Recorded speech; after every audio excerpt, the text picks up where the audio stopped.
महाराष्ट्राचा अभिमान महाराष्ट्र दिन पहिली शिवसेनेचा जन्म झाला आणि त्याच्यानंतर भारतीय कामगार सेनेचा। एखादी गोष्ट सुरू करणं खूप कदाचित सोपं असतं, पण ती 57व्या वर्षी सुद्धा तरुण ठेवणं हे खूप कठीण असतं आणि ते काम, तो चमत्कार तुम्ही करून दाखवलाय। साहजिकच आहे, 57 वर्ष मागे गेल्यानंतर दत्ताजी साळवींची आठवण तर आलीच पाहिजे। त्यांचं स्मरण, त्यांना अभिवादन करूनच आपण आजपर्यंत इथे आलेलो आहोत। आता याच्या पुढे सुद्धा त्यांनीच दाखवलेले, आणि त्यांनी म्हणजे तुमच्यापैकी किती जणांनी शिवसेना प्रमुखांनी त्यांची जी काय आठवण सांगितली ती ऐकली असेल मला कल्पना नाही। ऐकलंय का कोणी? ऐकलंय ना? हां, इकडे बसलेत लक्ष्मणजी। तो काळ होता साधारणतः 66-67 आणि संपूर्ण मुंबईमध्ये म्हणजे 1960 साली संयुक्त महाराष्ट्र झाला। मुंबई महाराष्ट्राने मिळवली, मराठी माणसांनी मिळवली, लढून मिळवली, बलिदान करून मिळवली। आणि मुंबईसह महाराष्ट्र स्थापन झाल्यानंतर देखील मुंबईमध्ये मराठी माणूसच उतरावत होता। म्हणजे त्याला जवळपास म्हणजे आता जय श्रीराम बोलतात, पण तेव्हा मराठी माणसाला रामागडी म्हणायचे। त्या सुमारामध्ये शिवसेना प्रमुखाने एक झंझावात उभा केला। आम्ही शिवाजी पार्कला राहत होतो। अर्थात ही गोष्ट मला काय आठवत नाही, मी खूप लहान होतो तेव्हा, पण शिवसेना प्रमुखांनी सांगितलेली आठवण आहे की घराची बेल वाजली, दरवाजा उघडल्यावरती एक तरुण, कुरळ्या केसाचा, काळा चष्मा, आवाज तर दत्ताजींचा कसा होता तुम्हाला माहिती आहे, आणि त्यांनी सांगितलं की मी दत्ता साळवी, तुम्ही शिवसेनेमध्ये प्रवेश केलेला आहे आणि मी माझी नोकरी सोडून आलेलो आहे। बाळासाहेब म्हणाले, अरे तुमची माझी पहिलीच भेट आहे, तुम्ही नाही म्हणे, कालचं तुमचं मी अमर हिंद मंडळातलं भाषण ऐकलं आणि मी ठरवलं की या कार्यामध्ये वाहून घ्यायचं। आता मला वाटतं दत्ताजी साळवी अजित तुम्ही सांगाल, गिरणीमध्ये जॉबवर होते, म्हणजे आता नोकरी मिळण्याची हालत त्याही वेळेला तशीच होती। म्हणजे एकतर शिवसेनेचा जन्म मराठी माणसाच्या न्याय हक्कासाठी झाला, नोकरी किंवा उद्योगधंदा व्यवसाय मिळवण्यासाठी म्हणून झाला। अशा या काळात एक माणूस स्वतःच्या नोकरीवरती लाथ मारून इतरांना नोकरी देण्यासाठी शिवसेनेत त्यांनी प्रवेश केला, हे केवढं त्यांचं मोठेपण आहे। आणि असे दत्ताजी मिश्किल पण होते, रागीट, म्हणजे राग त्यांचा एक क्षणापुरता असायचा, चिडले का भयंकर चिडायचे, पण दुसऱ्या क्षणी असं प्रेम असायचं त्यांचं की तो राग लोक सगळे विसरून जायचे लोक। म्हणजे आता जो काही छावा पिक्चर गाजला खूप, मी स्वतः लहानपणी शिवाजी मंदिर असेल, षण्मुखानंद हॉल असेल, दत्ताजी साळवीजींनी साकारलेला संभाजी बघितलेला आहे बेबंदशाही नाटकामध्ये, बेबंदशाही, आणि त्यांची तो एक आवाज, ती एक जरब, आणि त्या आवाजातलं त्यांचा जो एक संवाद फेक होती, ते समोरचा माणूस असा मंत्रमुग्ध होऊन जायचा। आणि त्याच त्यांच्या कौशल्याचा वापर त्यांनी शिवसेना आणि कामगार सेना बांधणीसाठी केला, म्हणून त्यांचं खूप मोठं ऋण आहे। आता अरविंद आपण सांगत होतात की उद्धवजी ठाकरे मुख्यमंत्री होते, तुम्ही जेव्हा मंत्री होता तेव्हा आपण काय काय केलं आणि काय काय होऊ दिलं नाही। आता हाच तर मुद्दा आहे। मला आठवतंय की ज्या क्षणी माझ्या लक्षात आलं की हे भाजपवाले, विशेषतः वरती बसलेले दोन, वरती म्हणजे इकडे नाही, दिल्लीला, ते फसवत आहेत, मी अरविंद सावंतांना फोन केला, अरविंद राजीनामा द्यावा लागेल। आणि अरविंदनी सुद्धा कशासाठी, माझं काय चुकलं नाही, येस सर, जाऊन राजीनामा देऊन आले एका क्षणात, म्हणजे विचारही केला नाही त्यांनी। आणि मग नंतरचा एक प्रश्न राहतो की एक केंद्रीय मंत्री आपल्या मंत्रिमंडळातून राजीनामा देतोय, तरी सुद्धा पंतप्रधानांना किंवा त्यांच्या पक्षाध्यक्षाला ज्या पक्षाच्या मंत्र्यांनी राजीनामा दिला त्या पक्षप्रमुखाबद्दल बोलावं असं वाटलं नाही की का तुम्ही राजीनामा देताय। इकडेच तर भाजपचं जे काय मनातले काळे जे काय गोष्टी होत्या ना त्या उघड झाल्या। मग त्यांना अरविंद तर नकोच होता, ही नसलेला बरा, कारण आम्हाला ते बिल पास करायचंय, कामगार कायदा, त्याला जर जे विरोध करतोय तो गेलेला बरा, म्हणून अरविंदने राजीनामा दिला ना। अरविंदना त्यांनी थांबवण्याचा प्रयत्न केला नाही, मला त्यांनी फोन केला, कारण त्यांना हे बिल पास करायचं होतं। त्याच्यानंतर मी मुख्यमंत्री झाल्यानंतर हे बिल अडवलं, मग मी असलेलं कसा चालेल, कारण आम्हाला उद्योगपतींचे खिसे भरायचे, मग उद्धव ठाकरेंचं सरकार पाडा. म्हणून यांनी ते सगळं काळं कर्तृत्व सगळं करून उद्धव ठाकरेंचं म्हणजे तुमचं हक्काचं सरकार ह्या कारणासाठी त्यांनी पाडलं. आज तुम्ही नवीन विस्तार म्हणून सांगतात की प्रत्येक विभागामध्ये आपले पदाधिकारी असतील. मी परवानगी दिले, पण एका अटीवर देतोय. जे वाक्य माझं तुम्ही सांगितलं की घर पेटवणं सोपं असतं पण घरातली चूल पेटवणं हे कठीण असतं. आता त्या चुलीचाच उपयोग करून सांगतो तुम्हाला की विभागामध्ये जे काय अधिकारी पदाधिकारी नेमाल त्यांनी जर का कामगार सेनेची वेगळी चूल पेटवली तर मात्र मी ती पेटू देणार नाही. त्यांनी शिवसेनेसोबतच राहिलं पाहिजे. स्थानिक जे काय आपले पदाधिकारी आहेत त्यांना विश्वासात घेऊनच, म्हणून तर तुम्हाला एक विभाग दिलाय. कारण गेल्या काही दिवसात आमच्या लक्षात असं आलं की जसं पूर्वी जी काय हॉटेल्स होती ती शहरी भागात म्हणजे कुलाबा बाजूला होती, आज सुद्धा आहेत, पण आता सगळी जी काय हॉटेल्स येतात ती उपनगरात जातात. मग उपनगरातले आपले जे काय पदाधिकारी आहेत ते अनेक वेळेला अगदी ITC असेल किंवा इथलं सुद्धा JW असेल, नाही इथलं रिजंट वगैरे सगळे आपले शिवसैनिक लागतातच. बरं, उद्योगधंदा किंवा नोकरी असेल तर शाखेच्या माध्यमातूनच ही नोकरी केली गेली, भरती झाली पाहिजे. आपली माणसं तिकडे भरली गेली पाहिजे. आणि त्याच्यानंतर या पदाधिकाऱ्याला एक दंडक असला पाहिजे की ठीक आहे, तुम्ही विभागवार वेगळं कामगारांच्या हितासाठी, स्थानिक कामगारांच्या अडचणी सोडवण्यासाठी कार्यालय जरूर उघडा, पण किमान आठवड्यातून एकदा तरी शिवसेनेच्या शाखेत तुम्हाला जायलाच लागेल. मी कामगार सेनेचा, कारण काही ठिकाणी माझ्या कानावर गोष्टी येतात की काही कामगार हे कंपनीत असताना कामगार सेनेचे सदस्य असतात पण बाहेर पडल्यानंतर दुसऱ्या पक्षाचे सदस्य असतात. असं नाही चालणार. मुंबईमध्ये एका आपलं काम करतात, गावी जाऊन दुसऱ्या पक्षाचं काम करतात. हे पहिले हेरा. कारण शिवसेना ही केवळ वापरा आणि फेका याच्यासाठी शिवसेना प्रमुखांनी नाही जन्माला घातली. आपले न्याय हक्क मिळवण्यासाठी वेळ पडली तर लढून संघर्ष करून मराठी माणसाचे न्याय हक्क त्याला मिळवून देण्यासाठी शिवसेनेचा जन्म झालेला आहे. आणि त्याच्यामध्ये जर का कुठे भेदाभेद होणार असेल तो होणार नाही, ह्याची एक तुम्ही सुद्धा दक्षता घ्यायला पाहिजे. आणि तुमची सुद्धा एक कमिटी असली पाहिजे. जसं शिवसेनेचे विभाग प्रमुख आहेत, आता मुंबई सोडून इतर शहरांना शहर प्रमुख आहेत, आणि काही जरी लागलं तरी शाखेबरोबर त्याचा समन्वय हा साधला गेलाच पाहिजे. हा पहिला दंडक टाकून मी म्हणेन स्थानिक पातळीवरचे नुसते समजा कोणाला मला शिवसेनेत पद देता नाही आलं तर त्यांना घेऊ नका, तर त्यांना कामगार कायदे कळतात, त्या विभागातल्या कंपन्या आणि हॉटेल्स किंवा इतर उद्योग व्यवसाय असतील त्याच्यातल्या अडीअडचणी नियम माहिती आहेत, अशाच शिवसैनिकांना तुम्ही तुमच्या त्या पदावरती नेमा. हे स्वच्छ ठेवा. नाहीतर मग अनेक जण येतात की काय इकडे काय होतं, आपल्याकडे हे वैभव आहे, उमेदवारी देताना एकापेक्षा जास्त इच्छुक उमेदवार असतात, एकापेक्षा एक सरस किंवा सगळे तोलामोलाचे असतात. निवडणं फार कठीण असतं.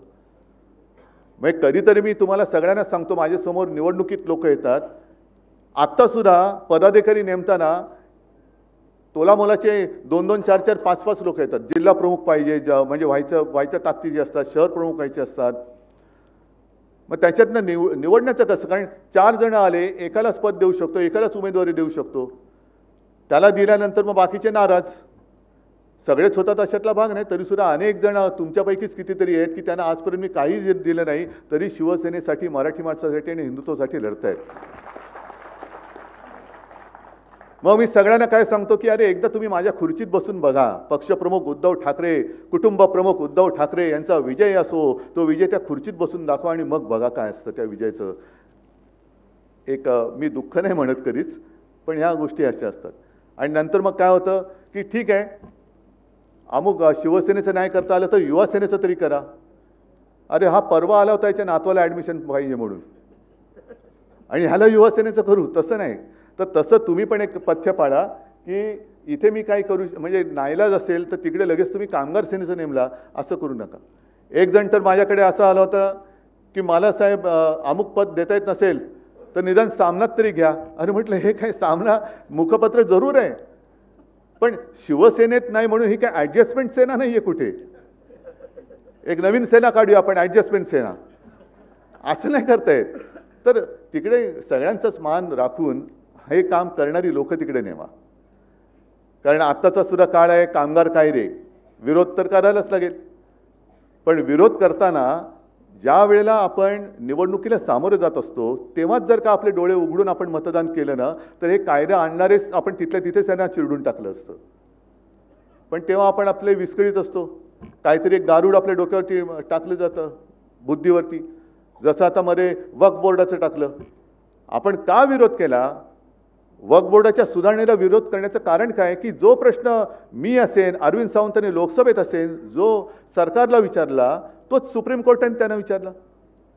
सुधारणा करताना वक्फ बोर्डामध्ये गैरकारभार चालले असेल तर त्याला जरूर पायबंद घाला. सगळीकडेच कुठेच गैरकारभार चालता कामा नये.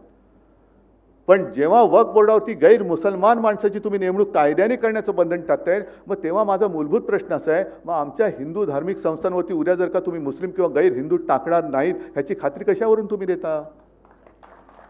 आणि हाच प्रश्न सुप्रीम कोर्टाने विचारलाय. आंधळेपणाने नुसतं काहीतरी भरकटत जायचं म्हणजे आम्ही हिंदू अजिबात नाही आहोत.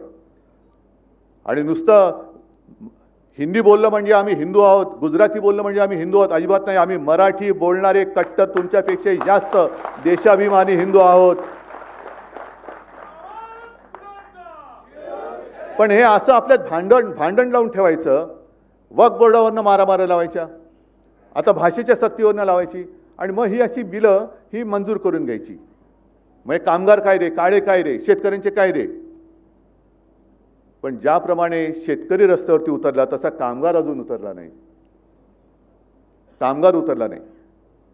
कारण ह्यांचं काय एक मिशन हेच आहे की कुठेही कोणी एकत्र येता कामा नये. कुठेही एकत्रित म्हणजे संघटित व्हायचं नाही, विस्कळीत ठेवायचं आणि सतत एका दबावाखाली ठेवायचं, टेन्शन खाली ठेवायचं. म्हणजे स्वतः जो आपल्या घरच्या चिंतेने, स्वतःच्या चिंतेने ग्रस्त असेल त्याला जाऊ देणं, कायदे आणले आणू देणं, जमीन गेली जाऊ देणं, धारावी गेली जाऊ देणं. पण तुम्ही टेन्शनमध्ये, अरे माझं काय होणार ह्याच्यामध्ये. म्हणजे हे सगळे जे काही काळे कायदे आहेत ह्याच्यामध्ये आता परमनंट लेबर किती टक्क्यामध्ये राहिलं असेल?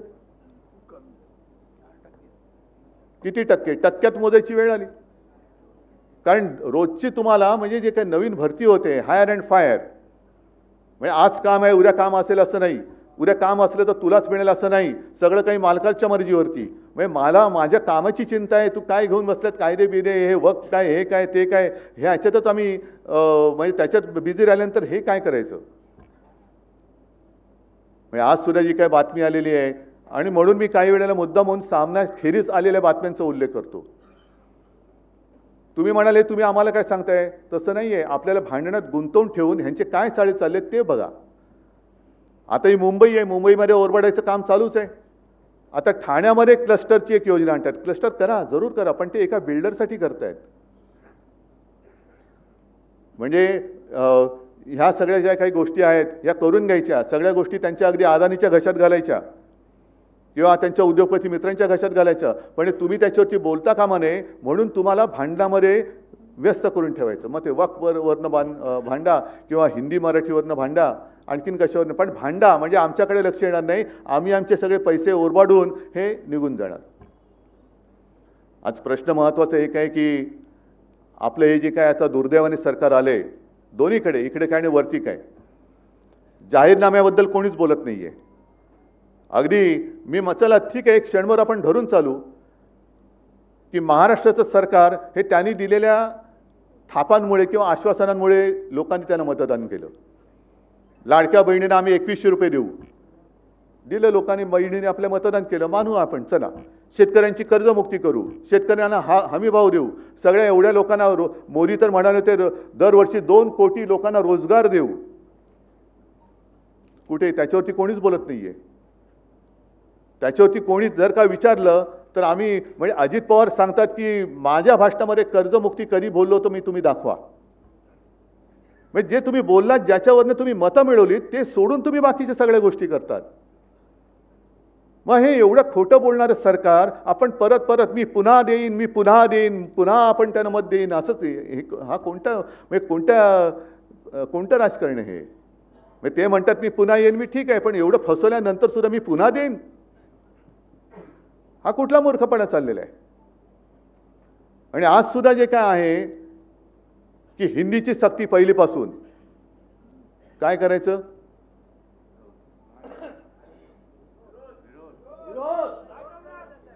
आम्ही प्रेमाने सगळं ऐकू, पण सक्ती कराल तर तुमच्या सकट उखडून फेकू. एक तर शिवसेनेने सुरू केलेले आहे, जे अमराठी आहेत, मुंबईमध्ये राहत आहेत, वर्षानुवर्ष राहत आहेत, पिढ्यानपिढ्या राहत आहेत, त्यांना चला मराठी शिकूया, त्याला प्रतिसाद मिळतोय. अनेक उत्तर भारतीय त्या आपल्या क्लासेसला येत आहेत, अनेक उत्तर भारतीय येत आहेत. आणि ते बघितल्यानंतर त्यांच्या पोटात गोळा आला, चला हिंदीची सक्ती करूया. कशासाठी सक्ती पाहिजे?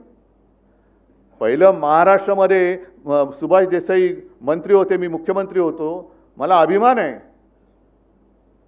की महाराष्ट्रामध्ये मराठी भाषा ही सक्तीची करण्याचा निर्णय हा माझ्या नेतृत्वाखालच्या सरकारने घेतलेला आहे. पहिलीपासून जो महाराष्ट्रामध्ये राहील त्याला मराठी आलीच पाहिजे, ही सक्ती असलीच पाहिजे. मग हिंदीची तुम्ही सक्ती जर करत असाल, होऊ देणार नाही हा भाग वेगळा आहे. पण सगळ्या दुकानांवरती महाराष्ट्रामध्ये मराठीमध्ये लिहिण्याचा सुद्धा आम्ही कायदा केला आहे. तो कायदा अंमलबजावणीमध्ये किती आणला या सरकारने? काही नतद्रष्ट तर त्याच्या विरुद्ध कोर्टामध्ये गेले. अरे इथे राहता, इथलं आमचं मीठ खाता आणि मराठी भाषेला तुम्ही विरोध करता. यांचं सरकार, आपलं सरकार गेल्यानंतर, सरकार होतं तेव्हा कोणाची हिंमत नव्हती, पण आपलं सरकार गद्दारी करून पाडल्यानंतर त्या एसनशीनी गद्दारी करून पाडलं आणि पाडल्यानंतर त्यांच्या पालख्या वाहत आहेत, त्यांचे पाय चाटतायत आणि मराठीवरती अन्याय करणाऱ्यांचे पाय चाटणारे हे कसले बाळासाहेबांचे विचारून नेणार पुढे? पण ह्यांचं सरकार आल्यानंतर, म्हणजे मी तर कदाचित असं म्हटलं तर वावगं ठरणार नाही की महाराष्ट्राच्या मारेकऱ्यांची सुपारी घेणार हे सरकार आहे का? त्यांचं हे सरकार इकडे बसले, ते सत्ताधारी म्हणून आमच्यावरती राज्य करतायत का? महाराष्ट्राचे आणि मराठीचे मारेकरी, त्यांची सुपारी घेतलेले हे सत्ताधारी महाराष्ट्राला दुर्दैवाने लाभलेत का? पण यांचं सरकार आल्यानंतर मराठी नहीं आती, मराठी लोग गंदे हैं, वो नॉनव्हेज खाते हैं. मग मी सुद्धा आजपासून सांगतोय की जसं आपण ते म्हटलं होतं ना, इस देश में रहना होगा तो वंदे मातरम कहना होगा, तसं इस राज्य में रहना होगा तो जय महाराष्ट्र बोलना ही होगा.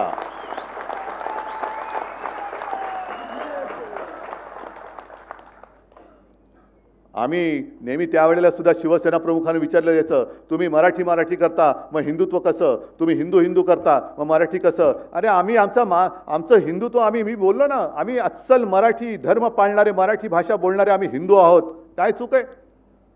काय मग दुसरा हिंदू तरी असतो कसा? आणि यांना हिंदीची सक्ती जर का करायची असेल, होऊ देणार नाही. परत सांगतोय, तर फडणवीसांना सांगतोय, तुमचे मध्ये जे वरचे खाली आले होते ना, कोण जोशी का कोण, मध्ये माशी शिंकल्यासारखे शिंकून गेले, जोशी का माशी, ते जिथे बोलले त्या घाटकोपरमध्ये पहिल्यांदा मराठी सक्तीची करून दाखवा. जा, घाटकोपरमध्ये मराठी आलंच पाहिजे आणि मग आम्ही हिंदीचं काय असेल ते आम्ही बघून घेतो. पण मुंबई में वो मराठी येण्याच पाहिजे ऐसा कोई है ही नहीं. तुमको आलं येतं का नाही आता हे असेच ही माणसं, ह्यांच्याकडनं आम्ही मराठीचा घात आमच्या डोळ्यात देखत होता आणि तो आम्ही बघत बसायचं. पहिले सांगा ना, घाटकोपरची भाषा सुद्धा मराठीच आहे, तिकडे मराठी सक्तीची करा. प्रत्येक माणूस तिथला मराठीमध्ये बोलणारा मला दाखवा. आणि जी लोक मराठीचा दुश्वास करतात, आम्ही कोणाचा दुश्वास करत नाही, उलट त्यांना आम्ही आपलंसं करायला बघतोय. मराठी बोला, या आमच्याबरोबर बसा. मी बोलतो ना, अनेक जण मराठीमध्ये बोलतात. शिवसैनिक आहेत काही, मग त्याच्यामध्ये उत्तर भारतीय आहेत काही, गुजराती आहेत काही, मुस्लिम तर आलेच आहेत आता आपल्यासोबत. पण आम्ही एका बाजूने हे धोरण स्वीकारताना तुम्ही टाळ्या कशाला घालताय, आगी कशाला लावताय? कर्नाटकामध्ये ह्यांचं कधी त्यांचं कोणाचंही सरकार असलं तरी बेळगाव कारावार तिकडे मराठीवरती अन्याय करणारी सगळी अवलाद तिकडची ही आमच्याकडे हिंदीची सक्ती करताय. तामिळनाडूमध्ये स्टालिन बसले, तिकडे जाऊन बोलून तर दाखवा हिंदीमधला, ही बघा बोलून बघा. पण आम्ही प्रेमाने सगळ्यांना आपलंसं करतोय. काय हिंदीचं आणि आमचं काही वैर नाहीये. सगळेजण हिंदी बोलतातच, मराठी पण बोलतात, पण जबरदस्ती कशाला करताय तुम्ही? आणि त्यावेळेला मुलांचा सुद्धा विचार करा. त्या वयामध्ये, म्हणजे मला शिवाजीराव भोसल्यांचं एक भाषण, ह्या सगळ्या कॅसेट मला शिवसेना प्रमुखांनीच दिलेले आहेत. त्यांचं एक भाषण, त्या भाषणातला एक मुद्दा फार भावणार आहे. त्यांनी सांगितलं की छत्रपती शिवाजी महाराज आणि ज्ञानेश्वरांनी ज्ञानेश्वरी लिहिली काय वयाचे होते? 16-17.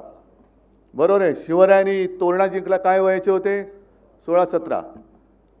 आता 16-17व्या वर्षी ज्ञानेश्वरांनी ज्ञानेश्वरी लिहिली, आपल्या महाराजांनी तोरणा जिंकला. आताची 16-17 वर्षाची मुलं काय करतायत? म्हणजे त्यांच्या पाठीवरती एवढं ओझं आहे आणि एवढी स्पर्धा आहे की त्या अर्धी अधिक म्हणजे ज्या वयामध्ये पराक्रम गाजवायचा त्या वयामध्ये ही मुलं पाटकण्यांचा पिसून गेलेला असतो. मग ज्या वेळेला ते बाहेर येतात 20 वर्ष 21 वर्ष नोकरी शोधायला लागतात शिक्षणाच्या डिग्र्या घेऊन. नोकरी नाही, नो वेकन्सी. काय पराक्रम आपण त्यांच्याकडनं अपेक्षित धरणार? आणि त्याचमुळे शिवसेना प्रमुखांनी सांगितलं होतं की मुलांच्या पाठीवरचं ओझं कमी करा. आणि तुम्ही ओझं वाढवत आहे. त्यांना त्यांचं जे काही खेळण्याचं वय आहे, बागडण्याचं वय आहे, त्या काळामध्ये तुम्ही सक्ती अरे त्याला शिकायचं शिकू द्या ना. शिकतील. अगदी आपल्या प्रत्येक मराठी भाषिकांकडे म्हणजे आता मी नरसिंहरावांचं उदाहरण देईन तुम्हाला. नरसिंहराव तर मला कोणीतरी सांगितलं 14 भाषा यायच्या, उत्तम मराठी बोलायचे, पण कुठे सक्ती होती त्यांचे? ते शिकले. फार दूर कशाला जा. मी शिवसेना प्रमुखांचं आणि माझ्या आजोबांचंच उदाहरण देतो. दोघांनाही 7वी मध्ये शाळा सोडावी लागली होती, फी भरायला पैसे नव्हते म्हणून. तरी दोघंही त्यांचं काय पराक्रम तुम्हाला सांगण्याची गरज नाही. त्यांनी पराक्रम केला म्हणून तुम्ही इतके वर्ष माझ्यासोबत राहिलात. हे केवळ 7वी मध्ये शाळा सोडलेल्यांचं हे कर्तृत्व आहे. म्हणून सगळ्यांनी शाळा सोडा असं माझं म्हणणं नाहीये. पण शिकायचं असेल तो कसाही शिकतो.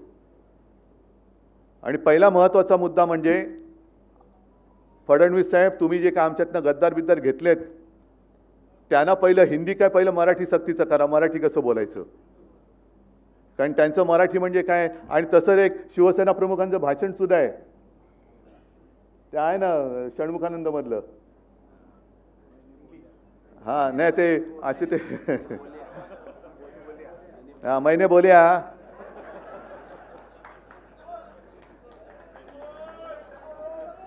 नको, वन्स मोर नको, एकदा झाले तेवढं बस. एकदा बोल्या उतना काफी आहे. जिसको समझना है उसको समजा. त्यांना पहिलं तुमचे सहकारी चांगले सुशिक्षित आहेत का? म्हणजे मी परत सुशिक्षित अशिक्षित असं वाद नाही करू इच्छित, पण तेवढ्या क्षमतेचे आहात का की केवळ गद्दारीचीच सर्टिफिकेट घेऊन तुम्ही त्यांना पदं दिलेली आहेत? तू किती वेळा पक्ष बदललास? अरे वा, चल ये, डबल ग्रॅज्युएट आहेस तू. हा म्हणजे पक्ष सोडण्याचा पक्ष फोडण्याचा अनुभव दांडगा आहे माझ्याकडे. ही सगळी अशी तितर भीतर झालेली लोक आणि ही आपल्या राज्याचं शैक्षणिक धोरण शिकवत आहेत. हे एक शैक्षणिक धोरण ठरवत आहेत. हे मोठं दुर्दैव आहे. माझं तर मत असं आहे की मराठीसाठी आणि महाराष्ट्राच्या हितासाठी अगदी किरकोळ भांडणं, तुम्ही बाहेर गेल्यानंतर बातम्या वाचल्यानंतर कळेल मी किरकोळ भांडण्याचा संदर्भ काय आहे.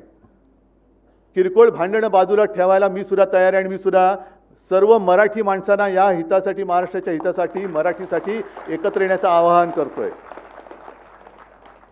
पण माझी अट एक आहे की जेव्हा आम्ही लोकसभेच्या वेळेला सांगत होतो की अरे महाराष्ट्रातनं गुजरातमध्ये सगळे कारभार घेऊन जात आहेत, उद्योग घेऊन जात आहेत, तेव्हाच जर का विरोध केला असता तर आज ते सरकार तिकडे बसलं नसतं. आज तिकडे महाराष्ट्राच्या हिताचा विचार करणारं सरकार आपण केंद्रात बसवलं असतं आणि राज्यात सुद्धा आपल्या महाराष्ट्राच्या हिताचा विचार करणारं सरकार बसलं असतं. त्याच वेळेला हे काळे कामगार कायदे आपण फेकून दिले असते कचऱ्याच्या टोपलीमध्ये.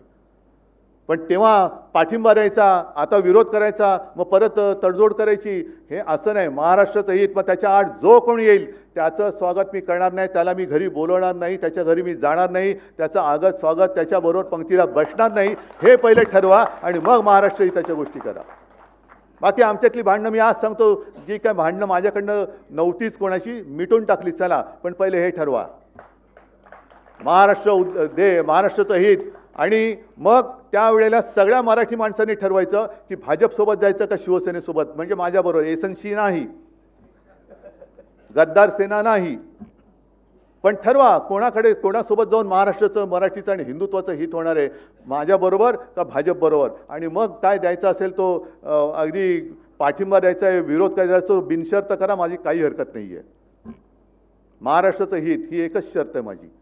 पण मग बाकीच्यांना ह्या चोरांना गाठीभेटी आणि कळत नकळत पाठिंबा किंवा त्यांचा प्रचार करायचा नाही. ही पहिली शपथ घ्यायची छत्रपती शिवाजी महाराजांची आणि मग टाळी देण्याची हाळी द्यायची.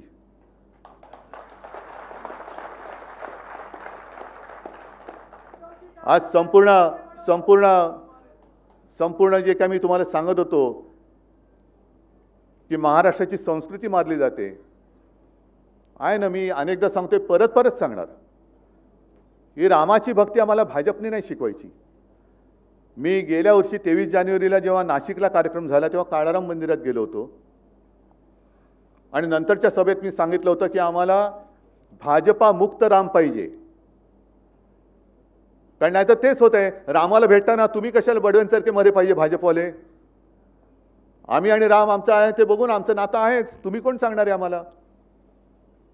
त्याच्यामुळे जय श्रीराम आम्ही बोलू, पण तुम्हाला जय महाराष्ट्र, जय शिवराय, जय भवानी बोलावंच लागेल. तर महाराष्ट्रामध्ये राहा, नाही तर तुमच्या कुठे गावी जायचं तर निघून जा.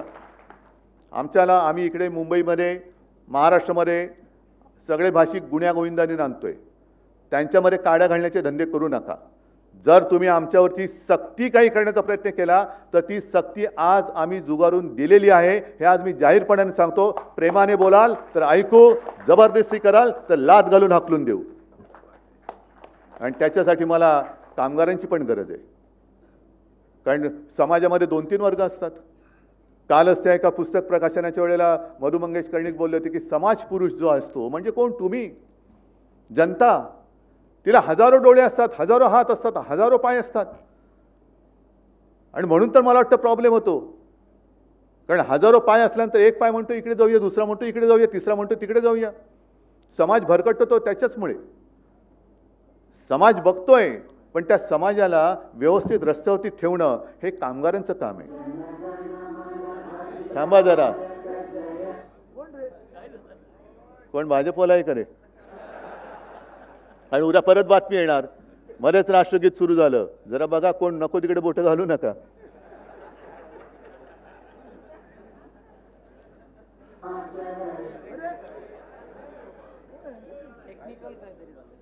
ते प्लग काढा नाही, टेक्निकल फॉल्ट असेल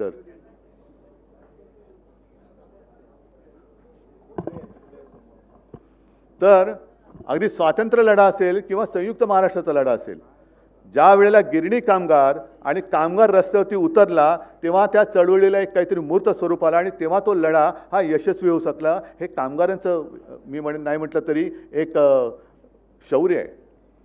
आज सुद्धा आपण जातो 1 मे आला, हुतात्मा दिनाला हुतात्मा चौकात जातो, त्या हुतात्म्याला आपण पुष्पचक्र वाहतो, नमस्कार करतो. पण वरती कोणी बघितलेत का तुम्ही?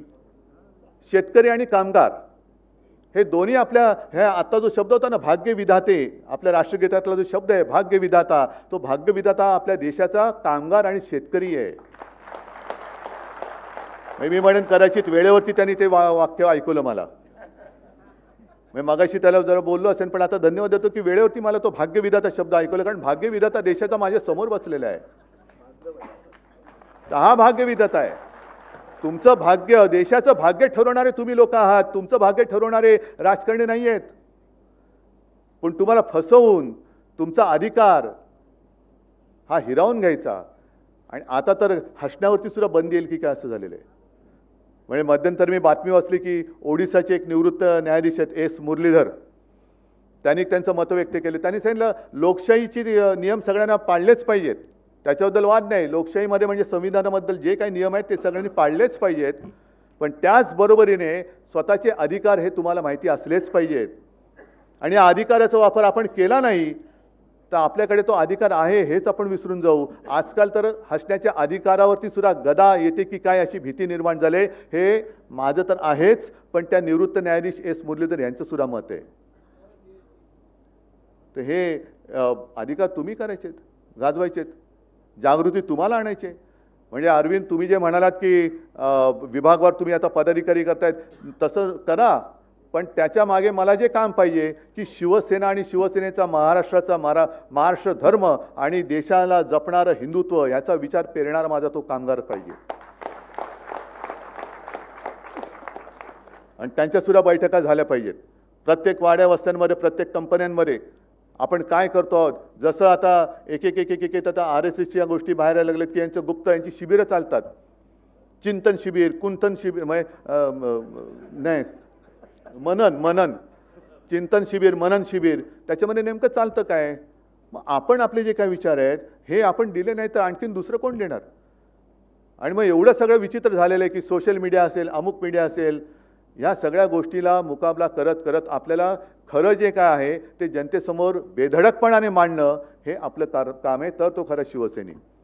आणि मला खात्री आहे की जेव्हा एखादी संघटना म्हणजे तुमच्यासारखे अनेक, आता ही शिवसेनेची म्हणा, कामगार सेनेची म्हणा, ही कितवी पिढी, पण एखादा विचार जेव्हा पहिल्या पिढीतून दुसऱ्या पिढीत, दुसऱ्या पिढीत पुढच्या पिढीत जातो तेव्हाच तो विचार अमर असतो,